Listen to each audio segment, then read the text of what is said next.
जैसे जैसे भारतीय जनता पार्टी को हार सताएगी। क्या हो गया? तो देखिए तुम्हारा कैमरा कहाँ लगा लिया। नहीं सबका है सर, सबका है। कौन सा चैनल है जो गलत लगा लिया? सर कौन सा चैनल है भाई? आपका JK 24x7 भाई दिखाते रहना, आपका भला सरकार होने पर होगा।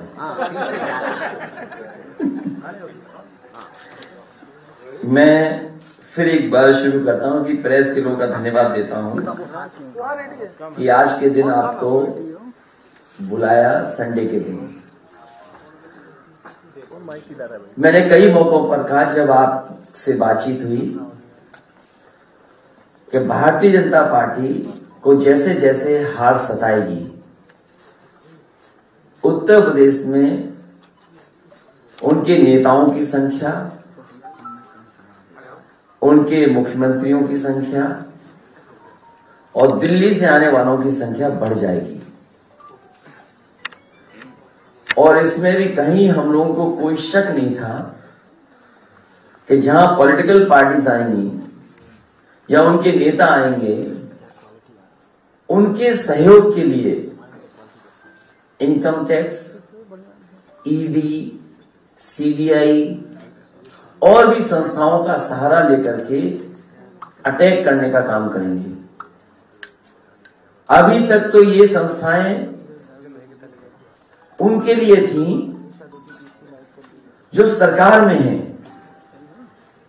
उनकी सरकार कैसे हटाएं, उसके लिए इन संस्थाओं का इस्तेमाल किया जाता था। लेकिन पहली बार देखने को मिल रहा है कि उत्तर प्रदेश में समाजवादी पार्टी की सरकार न बन जाए, इसके लिए इन संस्थाओं का भी इस्तेमाल होगा। पूरा देश जानता है कि जहां जहां चुनाव भारतीय जनता पार्टी हारने लगती है, इन संस्थाओं को आगे करती है।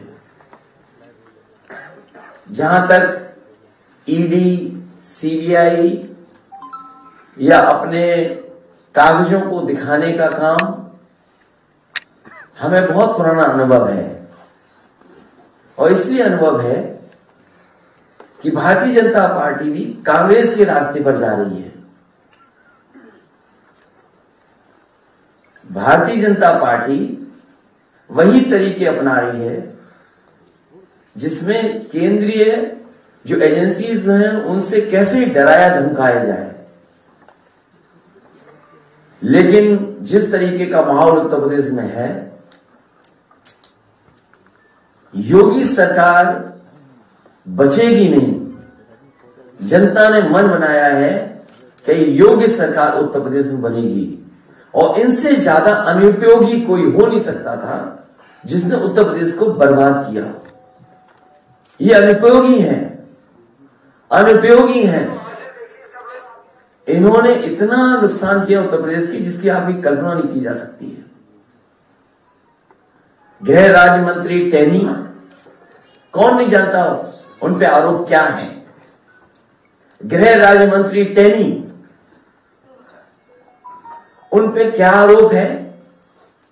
क्या दिल्ली की सरकार नहीं जानती? क्या उत्तर प्रदेश की सरकार नहीं जानती? और जब उत्तर प्रदेश की सरकार की जांच में उनके नाम आ गए और कहीं ना कहीं उनके ऊपर उंगली उठी है, तो आखिरकार सरकार क्यों बचा रही है उसको? क्या कारण है कि सरकार उन्हें बचाने का काम कर रही है?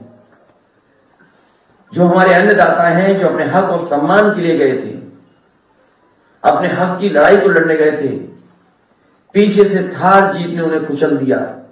किसानों की जान चली गई, पत्रकार की जान चली गई। दोषी कौन है?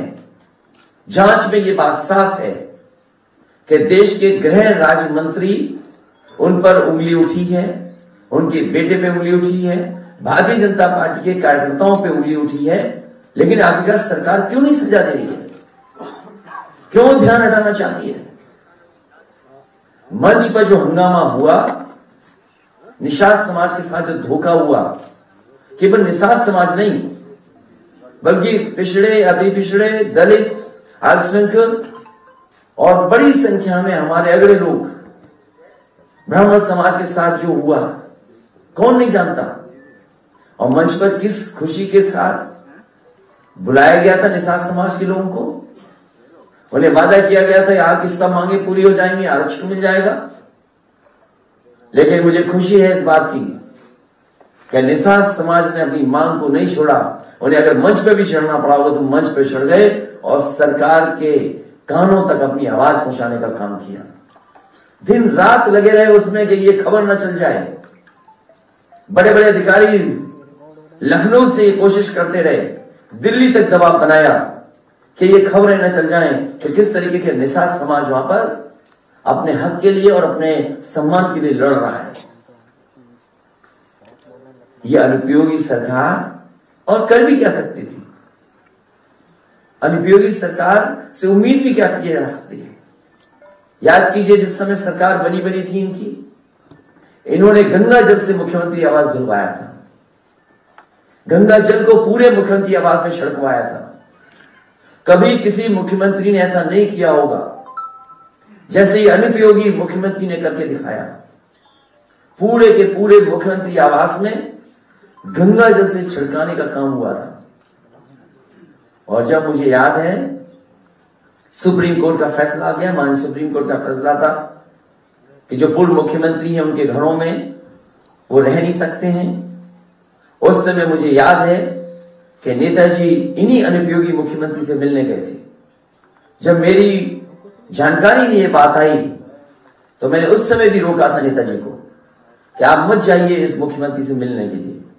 लेकिन नेताजी को क्योंकि पॉलिटिकल शिष्टाचार में उन्हें लगा कि शायद ये घर हमारे जो लीडर पोजिशन है उनके नाम पर आवंटित हो जाएगा, तो हम जब तक अपने घर नहीं बना पाएंगे, रहने का इंतजाम नहीं कर पाएंगे, तब तक रह पाएंगे। लेकिन मुझे याद है जैसे ही नेताजी मुख्यमंत्री आवास से बाहर निकले हैं, उन्होंने दस्तखत कर करके और तुरंत नोटिस देकर के तुरंत घर खाली कराया जाए। ये अनुपयोगी सरकार। और कैसे कोई भूल सकता है कि सरकार बनते ही एक कुदाल मंत्री को निकाल दिया था इन्होंने। वो जहां जाते थे कुदाल लेकर के जाते थे। जेपी नायसी में कुदाल लेकर के गए, जो पुराना हेरिटेज एरिया डेवलप हुआ था वहां कुदाल लेकर के गए, कुदाल चलाते थे, खुद जांच करने जाते थे।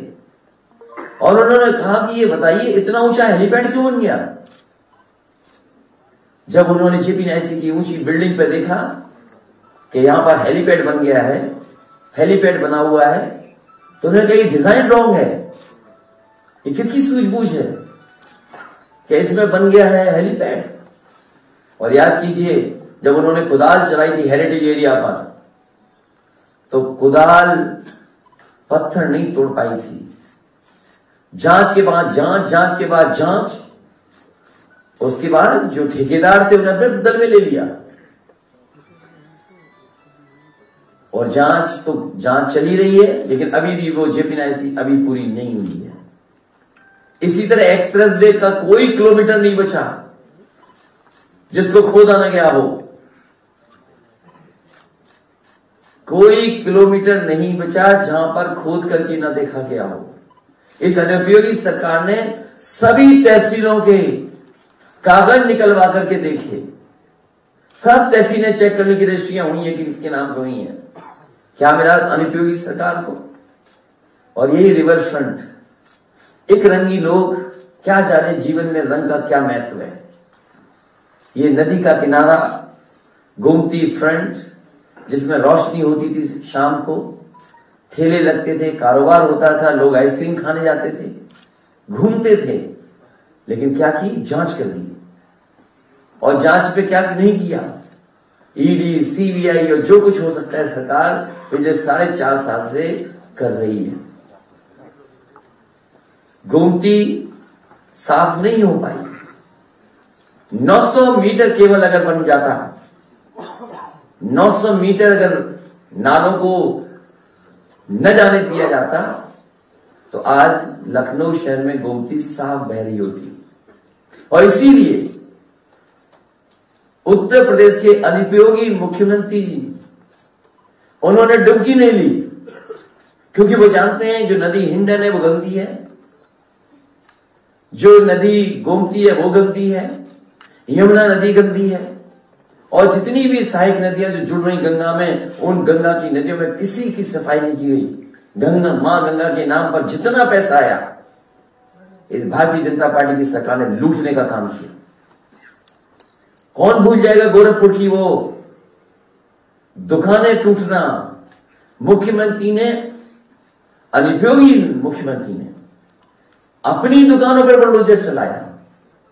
कागजों में कब सरकारी रोड इनकी दुकान बन गई और उसका मुआवजा उठा लिया। नई सड़क बना ली, नया कॉम्प्लेक्स बना रहे हैं और मुआवजा कितना उठाया सरकार ने, कम से कम सरकार को बताना चाहिए कि अनुपयोगी मुख्यमंत्री ने अपनी दुकानें तोड़ करके, जो कभी सरकारी जमीन पे बनी थी, उस जमीन को कागजों पे इधर उधर कर करके कितना मुआवजा मुख्यमंत्री अनुपयोगी ने उठाया है। और यही नहीं, जो यूनिवर्सिटी बनी है वो कभी तालाब था, वेटलैंड थी। आखिरकार किस कानून के अंदर लोगों पर दबाव बना करके वो पूरी वेटलैंड की जमीन, पूरी तालाब की जमीन को अपनी यूनिवर्सिटी में कब्जा कर लिया। इसलिए मुख्यमंत्री अनुपयोगी याद रखें, सरकार जाने वाली है और ये जो हथकंडे अपनाए जा रहे हैं ये तब अपनाए जा रहे हैं कि जब उन्हें पूरा भरोसा हो गया कि सरकार जा रही है उनकी। ये वापस नहीं लौट रहे हैं। ये सोचते हैं कि समाजवादी विजय तक रुक जाएगा। आपने छापा मार करके ये बता दिया है कि आने वाले समय में समाजवादी लोग ही आ रहे हैं। उत्तर प्रदेश की जनता आपको हटाने जा रही है। हम लोग तो केवल एक माध्यम है, लेकिन उत्तर प्रदेश की जनता ने तय कर लिया है कि उत्तर प्रदेश से अनुपयोगी सरकार हटाई जाएगी। और अनुपयोगी सरकार की एक घटना नहीं है, एक किस्सा नहीं है, एक जगह का नहीं है। लखीमपुर जैसी घटना कोई सोच नहीं सकता था, इन्हीं अनुपयोगी मुख्यमंत्री के कार्यकाल में हुए हैं। हाथरस की बेटी का अपमान और पेट्रोल डाल करके जलवा देना, यह अनुपयोगी सरकार का काम है। 69,000 शिक्षक भर्ती के नौजवान दर दर भटक रहे हैं, लाठी खा रहे हैं, अपमानित हो रहे हैं। अगर उनका आरक्षण कोई छीन रहा है तो ये अनुपयोगी सरकार है। कोई परीक्षा बिना लीक हुए नहीं परीक्षा हो पाई, पेपर रद्द हुए, जो नौजवानों को नौकरी न दे पाए, रोजगार न दे पाए, वो अनुपयोगी सरकार है जो टीटी, बीएड और बीपीएड के नौजवानों को बेरोजगार रख रही हो। अनुपयोगी सरकार वो है जिन्होंने वादा किया 70 लाख नौकरी देने का, लेकिन झूठे विज्ञापन दिखा करके लोगों को गुमराह करने का काम कर दिया। वो कौन भूल जाएगा अनुपयोगी सरकार के मुख्यमंत्री अनुपयोगी के गृह जनपद में एक व्यापारी कारोबार करने आया था, घूमने आया था, वहां पर पुलिस ने मार मार करके उसकी जान ले ली। अनुपयोगी वो है जो छुट्टा जानवर तक नहीं रोक पा रहा। अनुपयोगी तो है ही मुख्यमंत्री, क्योंकि उन्होंने अभी तक अपना संकल्प पत्र नहीं पढ़ा। इसलिए ये जितनी भी कार्रवाई हो रही है, राजीव राय जी हमारे बगल में बैठे हैं, इनके जहां जहां स्थान है वहां इनकम टैक्स के लोग पहुंचे हैं।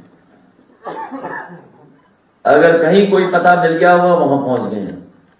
अब सुनने में ही आया है कि एक बड़े नाथ संप्रदाय के साधु थे कर्नाटक के, हमारी पढ़ाई और उनकी पढ़ाई बराबर की थी।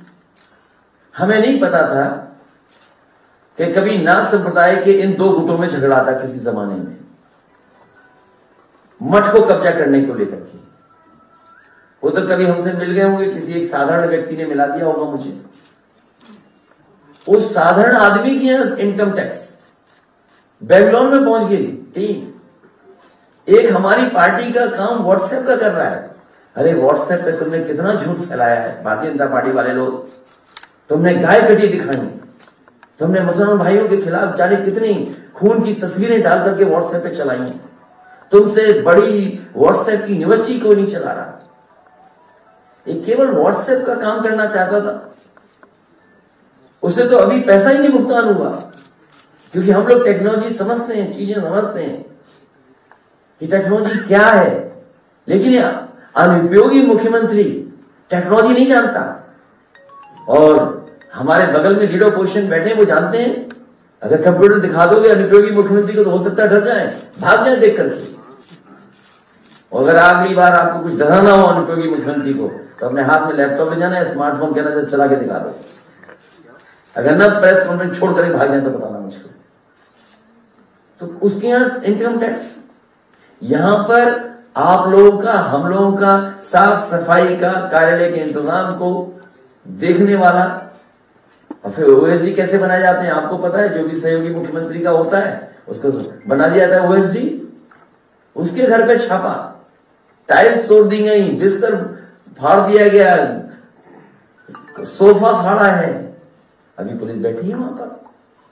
ये मैंने आपको एक बार इशारा किया था, याद कीजिए आपको, और एक मैंने टीवी इंटरव्यू में भी कहा था कि कन्नौज के चुनाव को हराने के लिए मुख्यमंत्री किस जाति के हैं, पुलिस का कप्तान कन्नौज का किस जाति का था, कानपुर में उस समय अधिकारी किस जाति का था, डीजीपी किस जाति का था।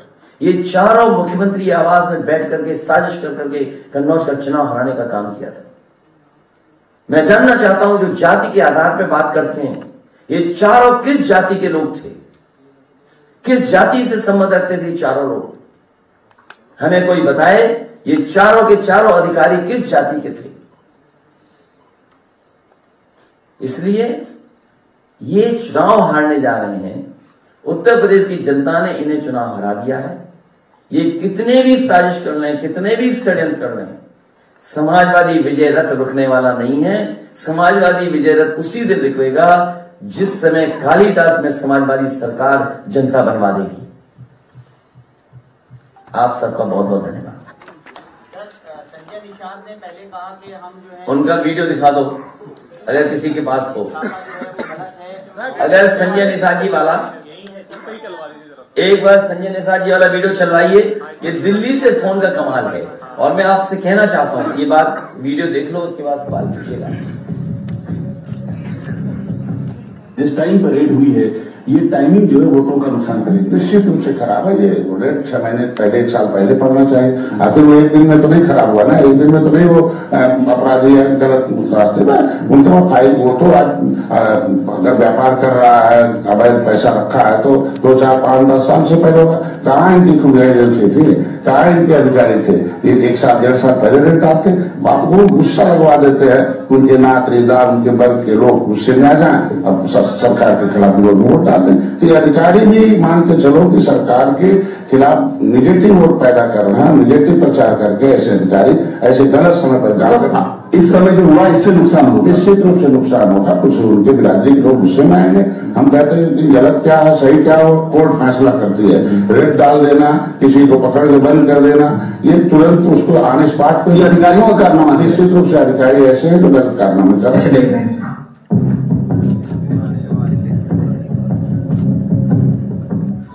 इनकम टैक्स वाला कुछ लोगों पर जो सोसाइटी के छापे पड़े हैं, मैं उसका समर्थन करता हूँ। ऐसे जो भी कानून भ्रष्टाचारी हैं उनके खिलाफ जो भी कार्रवाई उनका समर्थन करता हूँ। ये वही भ्रष्टाचारी है जो पिछली सरकारों के द्वारा समर्थन पाते हैं। कानून के राज में हम कानून का समर्थन करते हैं।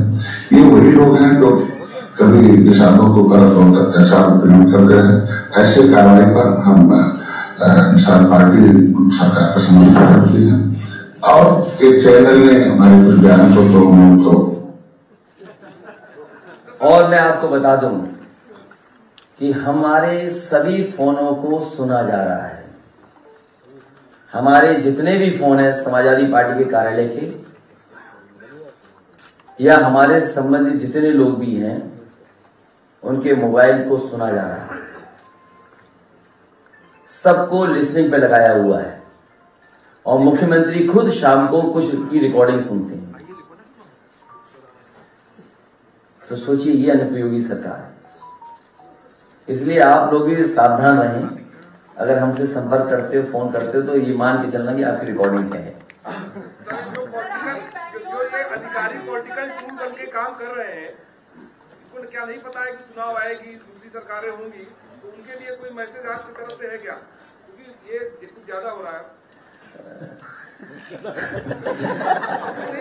उनका आप फुल फॉर्म जानते हो, आप IAS, देखिए जिनका फुल फॉर्म ही IAS है, इंडिविजुअल आफ्टर सरकार, और जो अधिकारी हैं वो ये कहते हैं हम मजबूरी में कर रहे हैं, और कुछ चमचागिरी में कर रहे हैं,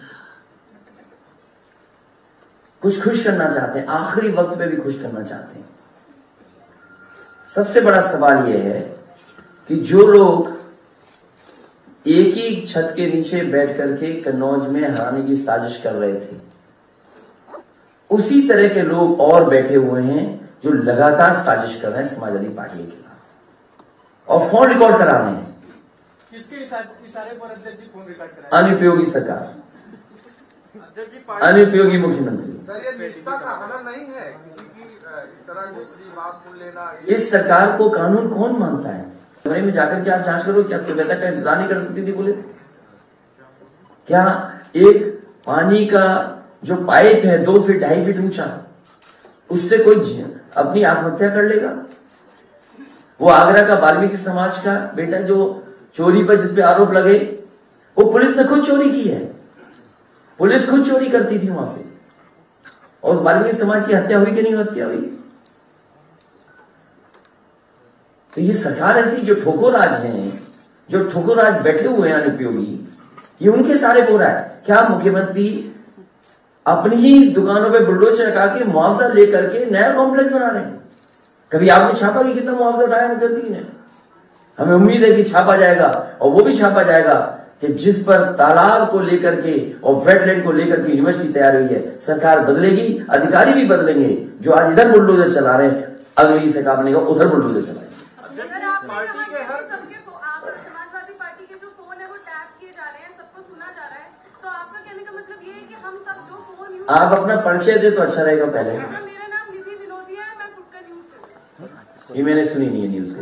हमारा पोर्टल न्यूज है यूट्यूब पर, मैंने सुना नहीं।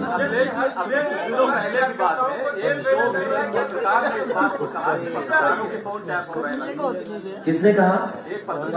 ये सच्चाई है। और उसके बाद एसटीएफ का नोटिस उनको चला गया था कि आप ये बहुत पुराना इशू है, आप इसको कोई कानूनी कार्रवाई करेंगे? देखिए, अगर इस तरह की बात है तो समय आने पर ऐसे लोगों के खिलाफ कानूनी कार्रवाई होगी। बीजेपी चुनाव जीतने के लिए साम दाम दंड भेद वाली नीति अपनाती है, क्या आप उनसे लड़ने के लिए आप भी उसी रास्ते पे चलेंगे? भारतीय जनता पार्टी को जनता हराना चाहती है, जनता को धोखा दिया है, और जनता को जो धोखा मिला है, जो वादे जुमले निकले, हर बात इनकी झूठी है। ये जो संकल्प पत्र है, ये अनुपयोगी मुख्यमंत्री ने पलट करके नहीं देखा। इसके पहले पन्ने पर है कि आपके किसानों की आय दोगुनी हो जाएगी। आज किसान जानना चाहता है कि आय दोगुनी कहां है? जो सरकार खाद नहीं दे पा रही और खाद में से 5 किलो की चोरी कर रही, इसका क्या जवाब है सरकार के पास? सरकार के पास क्या जवाब है कि गृह राज्य मंत्री टैनी और उनके बेटे पर आरोप है साजिश करने का? और समझिए, हत्या की साजिश का मतलब क्या होता है? उन्हें जेल जाना चाहिए। क्या लखनऊ से बुलडोजर चला? जो हर बात पे लोग कह रहे हैं कि बुलडोजर बुलडोजर, कि बुलडोजर लखीमपुर में क्यों नहीं चल रहा है? और हम समाजवादी ने कहा कि बर्खास्त कर देंगे, तो नैरेटिव बदलने के लिए, खबर बदलने के लिए इस तरह के छापे मारने का काम किया है। सर, आप अपनी विजय रथ यात्रा की बात कर रहे हैं, लेकिन आज से बीजेपी ने भी अपनी यात्रा उत्तर प्रदेश में शुरू कर दी है। सारे केंद्रीय मंत्री उसमें जुट गए। क्या लगता है कि कितना डोमिनेट करेगी आपके विजय रथ यात्रा? ये पता नहीं किसने रथ बना लिया इन्होंने। ये रथ क्या है इनके? ट्रक को या बस को ढकीला होगा? ये केवल दिखावी रथ हैं। जनता ने मन बनाया है कि महंगाई के खिलाफ, नौजवानों ने बेरोजगारी के खिलाफ मन बनाया है, किसान खाद को लेकर के मन बनाए बैठा है कि आए भारतीय जनता पार्टी, वोट की तारीख आए, इनका उत्तर प्रदेश से सफाया होगा। जो मुकदमे वापस लिए गए थे क्या बोले जाएंगे आपकी सरकार? ये पुलिस भी है, और या हो सकता है इन लोगों को बताएं कि आखिरकार कौन करा रहा है फोन टेपिंग।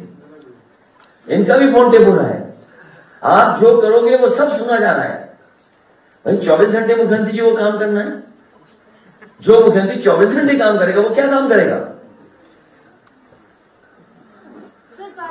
यही तो कहते हैं 24 घंटे काम करने, तो काम तो शाम के बाद खत्म हो जाता है, फिर काम क्या करते हैं रात में? ये चाहे जो भी संस्था कर रही हो, लेकिन फोन सुने जा रहे हैं विपक्ष के नेताओं के। और ये पहली बार आरोप नहीं लग रहा है। जहां जहां चुनाव होता है भारतीय जनता पार्टी वहां पर नेताओं की फोन सुनती है। पश्चिम बंगाल में इसी तरीके से छापे डाले गए थे चुनाव के दौरान। पश्चिम बंगाल में सरकार थी, सरकार बनाने के लिए छापे पड़ रहे थे। यहां अपनी सरकार बचाने के लिए छापे पड़ रहे हैं। अध्यक्ष जी, हर जिले में सपा कार्यकर्ताओं को जेल भेजा जा रहा है, क्या संगठन स्तर पर उनका ध्यान? अब पूरे कार्यकर्ताओं से हमारी उम्मीद है और वो लगे हुए हैं कि अपने अपने बूथ जिताएंगे।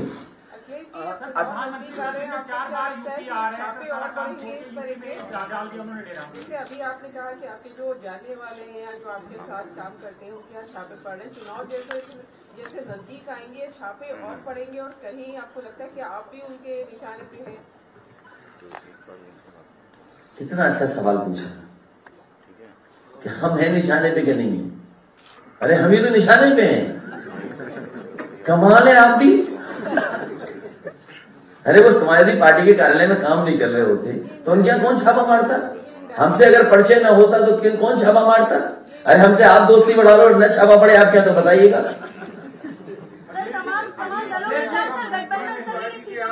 और जैसे ही सीटों को लेकर फॉर्मूला नहीं बता रहे, नहीं सीटों गठबंधन कर रहे हैं। ये समय अभी गठबंधन का नहीं है। अभी आपने सुना दिल्ली से फोन आया गठबंधन की भाषा बदल गई। और मैं आपसे कह रहा हूं जैसे ही शुभ दिन आएंगे ये सरकार डरी हुई है।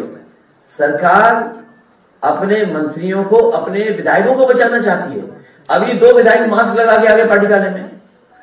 हमने कहा जल्दी जाओ नहीं तो छापा पड़ जाएगा तुम्हारे पे भी। पूछिए लगाए थे मास्क? तो ये कई मंत्री कई विधायक आना चाहते हैं। ये अपनी पार्टी उनकी ना टूट जाए इसलिए भी डरा रहे हैं कि हाँ विपक्षी लोग छापा मारेंगे। क्या ये हमें नहीं पता? इसी हॉल में एक LIU का अधिकारी बैठा था, इसी हॉल में हमने शिकायत की, बताओ क्या कार्रवाई हुई? वो एक पत्रकार बनकर आया था यहाँ पर, इसी हॉल में यहीं पर। नहीं अभी तो दूसरे तरीके से होंगे, वो मुझे जानकारी नहीं है, लेकिन समाजवादी पार्टी के नेताओं के फोन टैप किए जा रहे हैं और ये छापे और इस तरह का डर भारतीय जनता पार्टी को है क्योंकि जनता के लिए कोई काम नहीं किया, संकल्प पत्र को नहीं किया पूरा, इसलिए भारतीय जनता पार्टी घबराई हुई है। कि ये जो सरकार है 4.5 साल में लव जिहाद, पीपल तलाक, गोकशी और सीए प्रदर्शन के नाम पे हजारों लोगों ये भारतीय जनता पार्टी ने अपना संकल्प पत्र भी भुला दिया है। मैं राजीव से कहूंगा कि अपनी बात कहें। बाबू थोड़ा सा नीचे कर दो, दबा दो।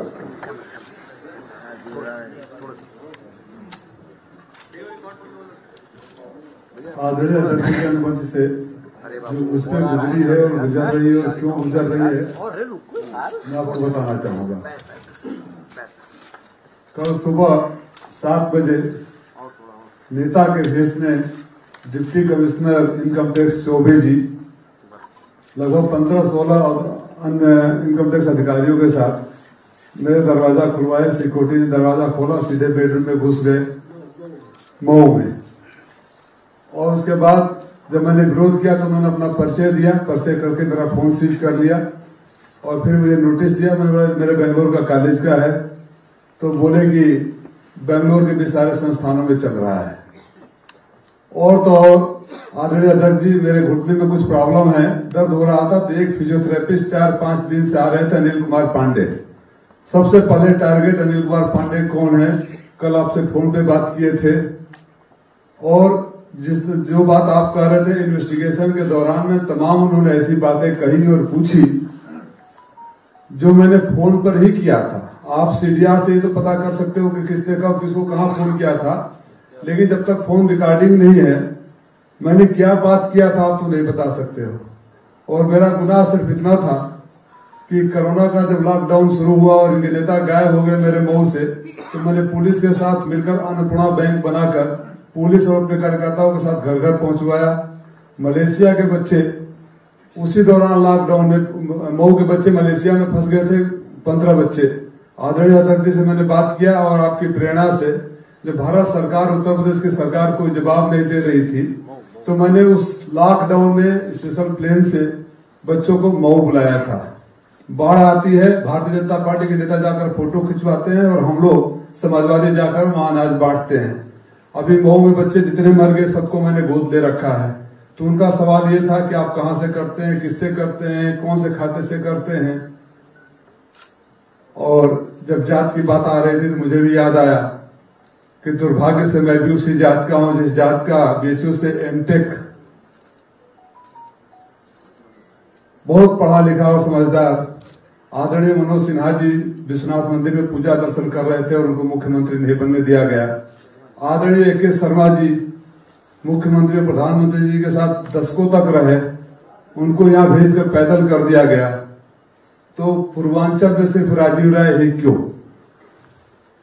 क्या मैं ही सबसे बड़ा हूं? तो मेरा दुर्भाग्य भी है कि शायद मैं उस जाति से आता हूं जिस जात को योगी जी और ये सरकार पसंद नहीं करते हैं। मैं लगभग 2 दशकों से भी ज्यादा से मेरा इनकम टैक्स फाइल होता है, मेरा व्यक्तिगत इनकम टैक्स भी फाइल होता है, मेरे सारे स्कूल और कॉलेजों में भी इनकम टैक्स फाइल होता है।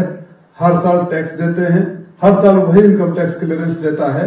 अगर कहीं उनको कोई डाउट था तो मुझे नोटिस देते, असेसमेंट में भेजते, मुझसे पूछताछ करते।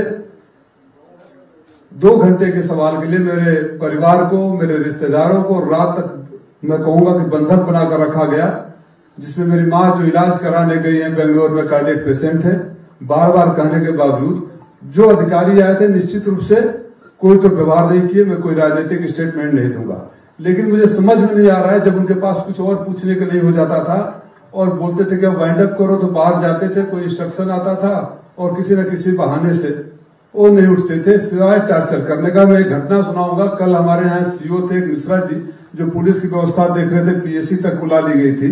उनसे भी वो अधिकारी बार बार बोले थे, क्योंकि सुबह 7 बजे PSC या पुलिस के सिपाही आ गए थे और अभी 2 घंटा में छोड़ दे रहे हैं, आधा घंटा में छोड़ दे रहे हैं। उधर जब रात को 11 बजे अध्यक्ष जी पुलिस ने बगावत करना शुरू किया तो CO आगे इनकम टैक्स अधिकारी पर फट पड़े कि आप क्या कर रहे हैं, अगर रखना है तो रहिए, हर 2 घंटे में किसी से पूछ कर आते हैं, बोलते हैं कि अभी हर 2 घंटे में तो आप अपने अधिकारी से पूछ रहे हैं, तो मैं भी अपने अधिकारी से पूछ कर पुलिस ले जा रहा हूं, फिर झेलिएगा। ऐसी नौबत आ गई। तो मैं जानना चाहता हूं कि वो अदृश्य शक्ति कौन है जहां से बार बार ऊपर वाले के यहां से फोन आ रहा था। साथियों, हम समाजवादी सिपाही हैं और हमारे प्रेरणा स्रोत हमारे बगल में बैठे हैं। न डरेंगे न झुकेंगे, लेकिन अपने समाज के लोगों से भी याद दिलाना चाहूंगा कि मनोज सिन्हा, AK शर्मा, राजीव राय, कब आत्मचिंतन और साहस करोगे? धन्यवाद। राजीव जी, 17,500 रुपए की ब्लैक मनी भी मिली थी आपको? मेरे नहीं 100 रुपया कम मत करो। 17,600 मेरे पास थे और मेरे 4 स्टाफ थे, सबका मिलाकर 50,000। तो टोटल अगर जोड़ोगे तो मेरे ख्याल से 76,000 60,000 था, 76,600 रुपये थे। और बेचारे ले नहीं जा सके शर्म के मारे, तो मुझसे दस्तखत करा के, और मैंने किसी चैनलों पर कुछ और बातें देखा तो मेरे पास डॉक्यूमेंट्री एविडेंस है कि वो सारा पांचों आदमी मिलाकर 76,600 है, जिसमें मेरा 17,600 है, जिन्होंने मेरे पास से निकाला था। क्या आप कोई कार्रवाई करेंगे इसके खिलाफ? अभी उन्होंने नोटिस भेजा है, मुझे समन किया है, मेरे रिश्तेदारों के घर भी गए, मेरे स्टाफ के घर गए, मेरे बेंगलोर वाले आवास पे गए हैं और वहां से भी उन्होंने लिया है। कुछ मिला नहीं है उन्हें, लेकिन निसंदेह रूप से वो खाली चेहरा दिखाने तो नहीं आए थे।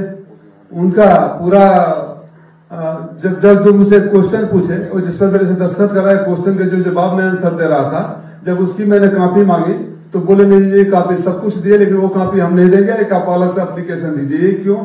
जब सारे दस्तावेज 3 कॉपी बना रहे हैं और मेरे से दस्तखत करके ले रहे हैं और मुझे कॉपी दे रहे हैं, तो जो आपने सवाल पूछा मैंने जवाब दिया, उसकी कॉपी मुझे क्यों नहीं दे रहे हैं? आप छापे की कार्रवाई को राजनीतिक दुर्भावना से प्रेरित मानते हैं पूरी तरीके से? अभी भी आपको शक है? मैंने बोला ना। नहीं, हम सवाल पूछ रहे थे। अब भाई हमें ही बता दो कि क्यों छापा पड़ा होगा। सर, अपोजिशन में आरोप रहता है कि कोविड काल में तो कुछ किया नहीं, बार मुख्यमंत्री बार बोलते हैं, तो बहुत बेहतर जवाब उन्होंने दिया कि कोविड काल में आखिर किया क्या अपोजिशन ने, किस तरह से मदद की? सर, मैं मलेशिया से अभी रिकॉर्ड पर है, जब आपकी एम्बेसी और विदेश मंत्रालय जवाब नहीं दे रहा था तो कुछ पत्रकार साथियों की मदद से अंत में एम्बेसी ने बोल दिया, हाई कमिश्नर ने बोल दिया, क्योंकि उस समय वो वंदे क्या भारत मिशन चला रहे थे, फ्लाइट से प्रचार कर रहे थे कि हम विदेशों में फंसे हुए लोगों को ले आ रहे हैं। जिस मलेशिया से कुआलालंपुर से दिल्ली का टिकट 8-10 हजार होता है, मैंने 24 हजार रुपया देकर सारे टिकट करवाया। मऊ वाले को तो निकाला ही, एक बच्चा प्रतापगढ़ का था, उसने भी बड़े उम्मीद से प्रतापगढ़ के 2 नेताओं को फोन किया, उन्होंने डांट दिया। तो मुझे लगा 14 बच्चों को अपने बुला रहा हूँ, एक को क्यों छोड़ दूं, उसको भी मैं ही लेकर आया था। और ये सब ऑन रिकॉर्ड है। मैं जो अन्नपूर्णा बैंक की बात कर रहा था, पुलिस लाइन में रखकर पुलिस के अधिकारियों के साथ बंटवाया। जो मैंने बच्चों को गोद लिया वो आज भी वही है, और जिस बच्चों को गोद लिया वहां के भारतीय जनता पार्टी के नेता जाकर उस घर से घर बनाने में भी पैसे ले लिए, तो फिर डीएम से शिकायत करने के बाद पैसे वापस आए। तो इनकी समस्या यह है कि कुछ करेंगे नहीं, करने वालों को सजा देंगे। कोई बात नहीं, हम लोग तो समाजवादी हैं। जहां तक मदद की बात है तो एक बात निकल के आ गई। हम लोगों को अच्छी तरह याद है कि समाजवादी पार्टी के कार्यालय में जिन लोगों ने भी फोन किया और जितने भी हम लोग अपने संसाधन से मदद कर सकते थे की, केवल समाजवादी पार्टी ने नहीं बल्कि तमाम एनजीओ और आम लोगों ने भी लोगों की मदद की। मुझे याद है चेन्नई में उत्तर प्रदेश के मजदूर फंसे थे, उनको निकालने का काम समाजवादी पार्टी ने किया। बेंगलोर से लेकर के आए। एक बच्चा जो रशिया के पास कोई कंट्री है वहां पर मेडिकल की पढ़ाई कर रहा था, वो नहीं आ पा रहा था भारत, तो उसका वहां किसी कंट्री का है, तो पूरा उसकी टिकट का इंतजाम और उस समय कैसे वापस लाया जाए वो भी इंतजाम समाजवादी ने किया। सबसे ज्यादा आगे बढ़कर के मदद करने का काम समाजवादी ने किया।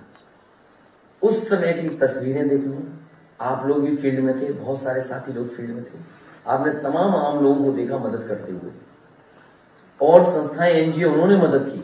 लेकिन सवाल ये जो सरकार पूछ रही है वो सरकार क्या कर रही थी? क्या वो तस्वीर भूल गए? गाजीपुर बॉर्डर से किस तरीके से मजदूर पैदल पैदल चल दिए थे, पूरे रास्ते, जीटी रोड हो चाहे NH2 हो, ये हमारा जो एक्सप्रेस वे हो, सब जगह कोई खाना खिला रहा था तो समाजवादी पार्टी और आम लोग खाना खिला रहे थे, जगह जगह समाजवादी पार्टी के नहीं। लेकिन सरकार बताए क्या कर रही थी? वो जहां सूटकेस में एक बच्चा, मुझे दुख है इस बात का, जितने लोगों की जान गई या जो पैदा हुए या जो गर्भवती माताएं जिनके बच्चे हुए वो मां बनी, उनकी मदद समाजवादी पार्टी ने की। 1-1 लाख की मदद की। मुझे याद है एक ऑटो वाला मुंबई में रहता था और उसकी खबर मैंने जब पढ़ी कि वो परिवार को ऑटो से लेकर के चल दिया मुंबई से, यहीं पर उत्तर प्रदेश में उसका एक्सीडेंट हो गया, उसके परिवार के काफी सदस्यों की जान चली गई और उसका ऑटो भी बर्बाद हो गया। अब वो ऑटो लोन लिया था उसने, उसकी अगर किसी ने मदद की थी खबर पढ़ करके, तो मैंने बंबई के हमारे पार्टी के अध्यक्ष को भेज करके उसकी 2 लाख की मदद करने का काम समाजवादी ने किया। मुझे याद है वो गर्भवती मां जो पैदल पैदल चल करके आई थी महाराष्ट्र से, और ललितपुर सीमा पर जब उसके डिलीवरी हो गई, 2 घंटे 3 घंटे उसने इंतजार किया, फिर वो अपने गांव चली गई। जब खबर मैंने पढ़ी तो हमने समाजवादी पार्टी का कार्यकर्ता वहां भेजा, मदद की उस समय, और बाद में उस मां को 1 लाख रुपए समाजवादी पार्टी ने दिया। इसी तरह एक नेपाल में से एक परिवार निकला, नेपाल में बॉर्डर सील हो गया, लॉकडाउन लग गया, भारत में लॉकडाउन लग गया, वो बीच में ही परिवार रह गया, वहां बेटा पैदा हुआ, परिवार के लोगों ने उसका नाम लॉकडाउन कर दिया, लॉकडाउन नाम रख दिया। उसकी भी मदद अगर किसी ने की थी तो समाजवादी पार्टी ने राजपाल कश्यप जाकर के उसकी मदद करने का काम किया। मैं ये जानना चाहता हूं, ये विपक्ष से पूछने की विपक्ष क्या था? तुम सरकार से हट जाओ, बता देंगे विपक्ष क्या काम कर सकता है। तुम जैसा अनुपयोगी मुख्यमंत्री उत्तर प्रदेश ने कभी नहीं देखा होगा। अखिलेश जी, आप लगातार मुख्यमंत्री जी को अनुपयोगी मुख्यमंत्री बता रहे हैं, और जो सरकारी आयोजन होते हैं उसके जो विज्ञापन छपते हैं उनमें मुख्यमंत्री जी के साथ एक और चेहरा दिखाया जाता है, हमारे माननीय प्रधानमंत्री जी का। उनके विषय में आप क्या कहेंगे? शहीद फौजी भाइयों का हक मारने में Uttar Pradesh number 1। Mid day meal में बच्चों के नमक रोटी खिलाने में Uttar Pradesh number 1। Mid day meal की धांधली को उजागर करने वाले पत्रकारों को जेल में डालने में उत्तर प्रदेश नंबर 1। गरीब बच्चों के मिड डे मील बजट के बड़े बड़े होर्डिंग लगाने में उत्तर प्रदेश नंबर 1। बिना बिजली सप्लाई वाले स्कूलों में उत्तर प्रदेश नंबर 1। बिना शौचालय वाले स्कूलों में उत्तर प्रदेश नंबर 1। बिना पानी की व्यवस्था वाले स्कूलों में उत्तर प्रदेश नंबर 1। बिना फर्नीचर वाले स्कूलों में उत्तर प्रदेश नंबर 1। कुपोषित बच्चों की संख्या में उत्तर प्रदेश नंबर 1। खून की कमी से मरने वाली महिलाओं की संख्या में उत्तर प्रदेश नंबर 1। टीबी से मरने वाले लोगों की संख्या में उत्तर प्रदेश नंबर 1। भूख से मरने वाले लोगों की संख्या में उत्तर प्रदेश नंबर 1। प्रसव के दौरान मरने वाली महिलाओं की संख्या में उत्तर प्रदेश नंबर 1। कोरोना बीमारी के दौरान दवाइयों की काला बाजारी करने में उत्तर प्रदेश नंबर 1। सम्मानित नागरिकों को बिना इलाज के मारने में उत्तर प्रदेश नंबर 1। जापानी बुखार से मरने वाले बच्चों की संख्या में उत्तर प्रदेश नंबर 1। अब बीमारी बदल दी उन्होंने, दूसरी बीमारी ना लिखते जिससे जापानी बुखार ना बोला जाए। कोरोना से मरे लोगों की गंगा में लाशें बहाने में उत्तर प्रदेश नंबर 1। कोरोना से मरे लोगों की लाशों को रेत में दफन करने में उत्तर प्रदेश नंबर 1। गंगा के किनारे दफन की गई लाशों के ऊपर से कफन उतारने में उत्तर प्रदेश नंबर 1। कोरोना से मरे लोगों के हजारों लाखों चिताओं में जलने में उत्तर प्रदेश नंबर 1। पंचायत चुनाव के दौरान अध्यापकों की बलि देने में उत्तर प्रदेश नंबर 1। 1600 से अधिक अध्यापकों की मौत को सिर्फ 3 बताने में उत्तर प्रदेश नंबर 1। 70 लाख नौकरी देने का वादा करके अपने ही वादे से पलटने में उत्तर प्रदेश नंबर 1। रोजगार मांगने वाले नौजवानों पर लाठी चलाने में उत्तर प्रदेश नंबर 1। बेरोजगारी से तंग आकर नौजवानों की आत्महत्या में उत्तर प्रदेश नंबर 1। बेरोजगार नौजवानों द्वारा की गई आत्महत्या के आंकड़े छिपाने में उत्तर प्रदेश नंबर 1। सरकारी विभागों में सबसे ज्यादा खाली पड़े पदों में उत्तर प्रदेश नंबर 1। प्रदेश के युवकों को अयोग्य बताकर के नौकरी न देने में उत्तर प्रदेश नंबर 1। नौजवान पीढ़ी का भविष्य बर्बाद करने में उत्तर प्रदेश नंबर 1। सरकारी स्कूलों की दुर्दशा में उत्तर प्रदेश नंबर 1। गरीब बच्चों की छात्रवृत्ति के बजट का पैसा काटने में उत्तर प्रदेश नंबर 1। बेगुनाह लोगों को जेल में डालने में उत्तर प्रदेश नंबर 1। माननीय न्यायालय की अवहेलना करने में उत्तर प्रदेश नंबर 1। माननीय न्यायालय की अवहेलना करने में उत्तर प्रदेश नंबर 1। मंत्रियों द्वारा अपने ऊपर लगे मुकदमों को खारिज करने में उत्तर प्रदेश नंबर 1। पूरी दुनिया में कोई मुख्यमंत्री ऐसा नहीं बना होगा या किसी स्टेट का हेड जिसने अपने मुकदमे खुद वापस लिए हों, उसमें नंबर 1 उत्तर प्रदेश के अनुपयोगी मुख्यमंत्री। निर्दोष लोगों पर राजद्रोह का मुकदमा करने में उत्तर प्रदेश नंबर 1। महिला असुरक्षा में उत्तर प्रदेश नंबर 1। अपराधी और बलात्कारी नेताओं मंत्रियों को संरक्षण देने में उत्तर प्रदेश नंबर 1। देश में आपराधिक घटनाओं में उत्तर प्रदेश नंबर 1। विशेष जाति और धर्म के लोगों पर अत्याचार करने में उत्तर प्रदेश नंबर 1। धर्म और जाति के नाम पर समाज में नफरत फैलाने में उत्तर प्रदेश नंबर 1। पुलिस हिरासत में होने वाली मौतों में उत्तर प्रदेश नंबर 1। किसानों की आय दोगुनी करने का झूठा वादा करने में उत्तर प्रदेश नंबर 1। गरीबी और कर्ज से तंग आकर किसान आत्महत्या में उत्तर प्रदेश नंबर 1। किसानों की आत्महत्या के आंकड़े छिपाने में उत्तर प्रदेश नंबर 1। दूसरे के काम को अपना काम बताने में उत्तर प्रदेश नंबर 1। राम नाम जपना पराया माल अपना बताने में उत्तर प्रदेश नंबर 1। एक सवाल है मेरा। और जो हमारे साथी ने सवाल पूछा है, ये तमाम नंबर 1 क्या दिल्ली वाले नहीं जानते?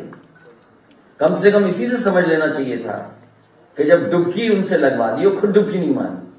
इसलिए क्योंकि मुख्यमंत्री अनुपयोगी को पता है कि वहीं से लाश बह के गई थी। और फिर आप तो तस्वीरें भूल जाते हो कि अभी 4 पहिए की गाड़ी से खुद चल दिया और खुद पैदल चले। अनुपयोगी मुख्यमंत्री को पैदल कर दिया। अभी तो जनता को मौका मिलेगा पैदल करने का। और आप भी जानते हो अंदरूनी इतनी लड़ाई है कि इंजन एक दूसरे में टकरा रहे हैं। ये डबल इंजन की सरकार नहीं है जो बिजली की बातें लंबे भाषण देते हैं कि बिजली में ये कर दिया। मुझे ये बताओ, उत्तर प्रदेश की जनता ने भारतीय जनता पार्टी की 2 बार सरकार बनाई दिल्ली में, क्या उत्तर प्रदेश का बिजली का कोटा बढ़ गया? अगर उस समय के जिलाधिकारी प्रांजल ने मुझे न बताया होता तो भारतीय जनता पार्टी के बुजुर्ग नेता का स्वर्गवास हो गया होता। वो भूख हड़ताल में बैठे थे और कह रहे थे कि जब तक वाराणसी में बिजली 24 घंटे नहीं होगी तब तक हम भूख हड़ताल से नहीं हटेंगे। उस समय के जिलाधिकारी ने मुझे बताया। मैंने उसी समय श्याम राव चौधरी जी को बुलाया और लालजी टंडन जी उनके साथ थे। दोनों को बुला करके मैंने उनका अनशन तुड़वाया और कहा कि उसी दिन से 24 घंटे बिजली वाराणसी को देंगे। एक लोग जा चुके हैं, स्वर्गवास हो गया, एक अभी जिंदा है। जो लोग आरोप समाजवादी पार्टी पे लगाते हैं, जाकर के उनसे पूछें कि 24 घंटे में बिजली देने का काम किस सरकार ने किया था। और सीबीआई के बाद एक फेक सर जो फेक वीडियोस है वो भी एक मुद्दा आपके लिए रहेगा। अभी से मीम्स और तमाम अभी आप देखिए, ये जनता ने मन बना लिया है, जनता बदलाव चाहती है और जनता ने पूरी ईमानदारी से परिवर्तन का माहौल बना करके मन बना के बैठे हुए हैं। जिस दिन तारीख तय होगी चुनाव की, उस दिन आप देख लीजिएगा उत्तर प्रदेश में भारतीय जनता पार्टी का सफाया होगा। सर, बीजेपी कह रही है कि राष्ट्रीय अध्यक्ष जी अखिलेश यादव जी सपना जीवी हो गए हैं, कल को ये न कह दें कि ताजमहल कुतुब मीनार भी हमने बनाया। इतना प्यार ताजमहल से कब आ गया इनको? अभी तक तो हमारे शिलान्यास के शिलान्यास उद्घाटन कर रहे थे। गंगा एक्सप्रेस वे, मायावती जी का स्टेटमेंट नहीं पड़ा उनका, बहुजन समाज पार्टी के नेता है, बताओ उनका शिलान्यास कर दिया। बताइए, अध्यक्ष जी हमारा एक सवाल है, इनका अपना कोई विजन नहीं है। मेरा सवाल ये है कि लखनऊ में ओमिक्रॉन वेरिएंट के 12 केसेस मिले हैं, जिस तरह से छापेमारी का सिलसिला चुनाव के वक्त शुरू हुआ है योगी सरकार में, आपको क्या लगता है चुनाव की तारीखों को कोविड की आड़ में एक्सटेंड किया जा सकता है? देखिए, ओमिक्रॉन दुनिया में कई जगह पर बहुत फैला है, कई जगह पर सरकारें फैसला ले रही हैं अलग अलग तरीके से, और स्कूल कॉलेजेस चल रहे हैं कई जगह। मान लीजिए लंदन ही है, वहां जाने कितने बड़े पैमाने 60-70-80 हजार तक केसेस पहुंच गए हैं, दुनिया के दूसरे स्टेट में पहुंचे हैं, लेकिन अभी उत्तर प्रदेश में नहीं आया। अभी सबसे बड़ा चीज है अनुपयोगी सरकार को हटाना। बीमारी से ज्यादा जरूरी है कि अनुपयोगी सरकार को हटाए। सवाल ये था कि छापेमारी से क्या फर्क पड़ रहा है? आप पे तो नहीं छापा पड़ रहा। आप अगर सच्ची खबर दिखा दोगे तो छापा पड़ सकता है। मैं कहूंगा कि आप कोई ऐसी बात ट्वीट कर दो ईमानदारी से, सही बात, तो अभी हमें जेल में मिलने जाना पड़ेगा। वहां टेस्ट होकर ही जेल भेजा जाएगा, आरटीपीसीआर आपका हो जाएगा तो पता लग जाएगा अभी कौन हुआ है कि नहीं हुआ है।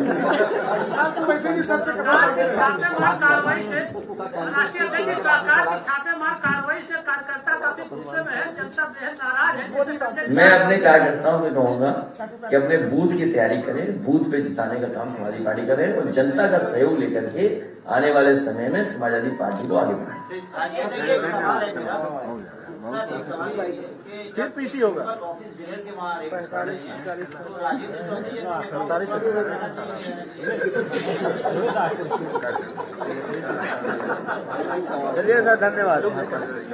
भारत की क्या बताऊं मैं आपको, हो सकता है इनके भी छापा पड़े, लेकिन इनकी मदद आप ही करना। बीजेपी को हराना है, इलेक्शन कमीशन और ईवीएम से कैसे? ये बातें अब नहीं होनी चाहिए इस समय। उत्तर प्रदेश का चुनाव हमारे लिए मुख्य है और जनता पूरी तरीके से तैयार है भारतीय जनता पार्टी का सफाया करने के लिए, इसलिए बिल्कुल ध्यान इधर उधर मत करिए। और ये जो सवाल आपका ये होना चाहिए कि क्या हमारे समाजवादी विजय रथ की रफ्तार तो नहीं कम होगी, रफ्तार और बढ़ेगी, साइकिल और तेजी से भागेगी। समाजवादी लोग घबराने वाले लोग नहीं है। को लेकर के कोविड काल में आपने सलाह दिया था बीजेपी को और आखिरकार बीजेपी ने वहां पर तमाम सुविधाएं की। इसके बाद आज भी आप कोई सलाह देंगे बीजेपी को? सरकार से चले जाएं, हट जाएं, तुरंत हट जाएं सरकार से। क्या मानेंगे वो हमारी बात?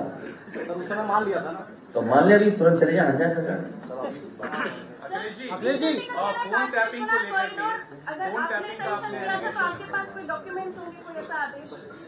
आप अपना परिचय दीजिए पहले। मेरी आपसे एक मदद है चाहिए कि कृपया कर करके, हम सरकारी कागजों में नहीं घुस पाएंगे, कुछ कागज हैं वो भिजवा देंगे आपको। आप वहां पर पूछिए जाकर के कि बताइए जमीन सबसे पहले किसने लेना शुरू किया और किसकी कैबिनेट से पास हुआ था। सब चीज जानते हुए भी सवाल पूछते हैं, सब जानते हुए भी कुछ लोग सवाल पूछा करते हैं।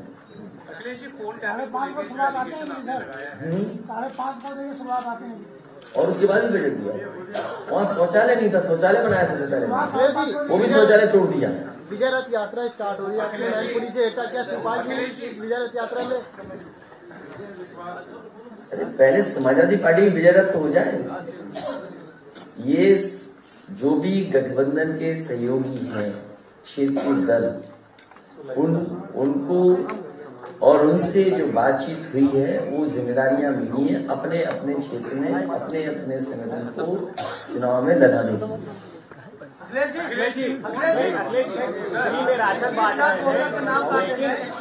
ये राशन ये बहुत महत्वपूर्ण सवाल पूछा साथी, पूछिए आप। हाँ, ये ठीक सवाल है। नहीं, आप नहीं, इनका राशन फ्री में राशन बांट रहे हैं, लेकिन अभी कुछ देर पहले राशन न मिलने से लोग बवाल कर रहे हैं, वहाँ पर परेशान हो रहे हैं। देखिए, ये राशन जो बंट रहा है, पहले सरकार ने कहा कि नवंबर तक देंगे, फिर सरकार ने कहा कि मार्च तक देंगे, तो आखिरकार सरकार ये बताए कि केवल चुनाव तक देगी और चुनाव के बाद क्या देंगे।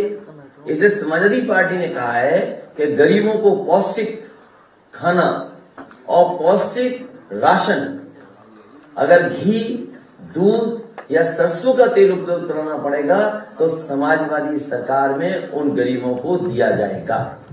जो ये रिफाइंड मिल रहा है, ये सरसों का तेल नहीं है, ये मिलावट वाला है। ये गरीब के लिए पौष्टिक तेल नहीं है खाने के लिए। ये फर्क है समाजवादी पार्टी और इनके में फर्क में, कि ये समाजवादी पार्टी ने जब गरीबों को बुंदेलखंड में समाजवादी पैकेट के माध्यम से खाना दिया था, दाल दी थी, आलू दिए थे, चावल दिए थे, आटा दिया था, घी दिया था 1 किलो, सरसों का तेल 2 किलो दिया था, मिल्क पाउडर 1 किलो दिया था। तो ये समाजवादी पैकेट था। चीनी थी, चाय, मतलब तमाम नमक, हल्दी सब कुछ दे दिया था। ये समाजवादी पैकेट था। अरे दिल्ली सरकार है, यूपी सरकार है और गरीबों को पौष्टिक खाना नहीं दे रहे, पौष्टिक भोजन नहीं उपलब्ध हो पा रहा है। सवाल ये है कि पौष्टिक होगा कि नहीं होगा, ये तो बस ऐसे ही दे रहे हैं और रिफाइंड से बीमारी होगी। ये सरसों का तेल खत्म करने की साजिश है, जिससे कि पूरे देश में अडानी का तेल खरीदे लोग। अभी तक तो एयरपोर्ट का दुख था तुम्हें। छोटा है फोटो बड़े। दुख इस बात का है कि भारतीय जनता पार्टी की सरकार साजिश ये कर रही है, सरसों का पहले खरीद नहीं रही, सही कीमत नहीं दे रही है किसानों को, और सरसों अगर नहीं खरीद रहे हैं तो सरसों का तेल जब गरीब खरीद रहा है तो महंगा खरीद रहा है। और ये चाहते हैं कि सरसों का तेल महंगा बिके, जिससे कि अडानी कंपनी को फायदा हो, उसका घटिया रिफाइंड खाने का तेल हम और आप सब खाएं और बाद में बीमार हो, फिर दवाई इनकी बिके। अखिलेश जी, निशान संजय